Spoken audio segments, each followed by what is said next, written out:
1450 WCTC, the voice of Central Jersey. From politics to entertainment, from social issues to lifestyles, from newsmakers to pop culture. If it's Jersey, it's on Jersey Central with Bert Barron, 732-545-9282.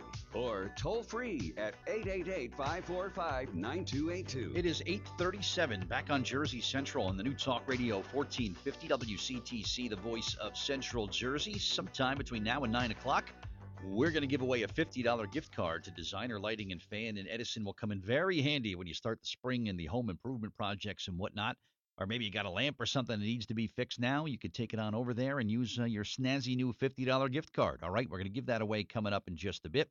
To the RWB Medical Center Jersey Newsmaker Hotline we go. Let's welcome in our special guest. He's the Veteran Outreach Director of the Northeast Region for Team RWB, Team Red, White, and Blue, which does amazing work with our veterans. And let's meet Ray Weeks here on the show this morning. Hi, Ray. It's Bert Barron. Good morning. How you doing? Yeah, good morning, Bert. I'm great. Thanks for having me, and a shout-out to our mutual acquaintance, Howard, for getting us together. Beautiful. Excellent. Thank you. Thank you for the time this morning. Talk about Team Red, White, and Blue. What's the mission that you hope to accomplish with this group? So it's really pretty simple. First, it's a community-based national nonprofit, and our mission is to enrich the lives of veterans by connecting them, keyword there, to their communities through both physical and social activities. We do it in a number of ways. We've got chapters that are based certainly all over the U.S., but here in New Jersey we have several. Princeton area, Joint Base McGuire-Dix, Central New Jersey, which I would loosely describe as anywhere from Homedale to Westfield in that area, and then even in North Jersey. The idea is for us to identify veterans and give them an opportunity to connect to their community through things like races, could be 5Ks, also through social activities. We're very inclusive of families. And the other point I would make too, Bert, is one of the things the organization does is sort of solve that issue of, we often hear in the news and others that 99% of America hasn't served. But we're very inclusive of those that don't have military service. We'd love to have them as part of the team, and they're coming out in droves. So in a short way, we're inclusive of those folks who want to support veterans in their communities as well. Good stuff. And it sounds like you help veterans who are maybe coming back from a deployment overseas and they're kind of reacclimating here, and you kind of help them kind of meet some people and stay active and stay involved and stay engaged in some things going on around the community. And it sounds like it kind of starts with that and just helping to get people back to socializing and experiencing things with other veterans. That sounds like that's part of the mission too. Bert, you hit the nail on the head. I mean, when our servicemen and women come back from deployment, whether they're with the Guard, whether they're active service, they don't get reissued to the government, right? They end up back in their community. Our thought is, and I know that many of the leadership and my fellow Eagles, if you will, at RWB, think of the veterans and service members as community assets. So we want to make sure that they're connected to the communities. Many might want to sort of be off by themselves, but we also think there's an opportunity for them in their communities to get reconnected. And we also think that, and I know for myself as well and others, that our servicemen and women like to be part of a team. And so the environment is a healthy one. It's collegial. It's inviting, and that provides a nice opportunity. When folks hear that they want to be or there's a team, I think it exudes a different sense of who and what we are and how they can connect.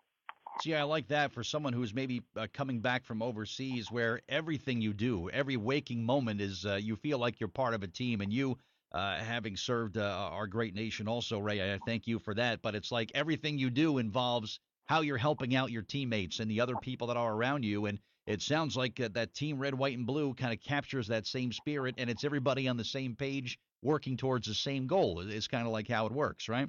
We'd like to think so. Reintegrating and transitioning from the military, whether it be 4, 8, or 20 years, can sometimes be a little foreboding, a little tough and a challenge. And so we like to think that RWB is certainly a way to help ease that transition and reintegration. And also, by the way, it could be just from, again, a Guard or Reserve unit who may have deployed and been gone for 6 or 10 months or whatever. So we also try to provide, if needed, we're not a service provider, so to speak, but one of our jobs and our mission is to help identify resources and services for veterans in our team who might need them, and that can run the gamut. We're pretty well connected and have some national agreements with those in the serving anywhere from sort of mental health and behavioral health issues to others. And we have a kind of a Rolodex of service providers that we can connect folks with if needed.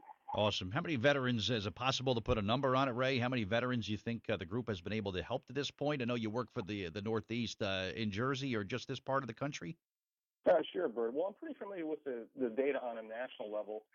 Team Red, White, and Blue just recently hit the 100,000 member mark. That's across the nation. The mix is about 70% of that group is veterans, and 30% of those that don't have military service.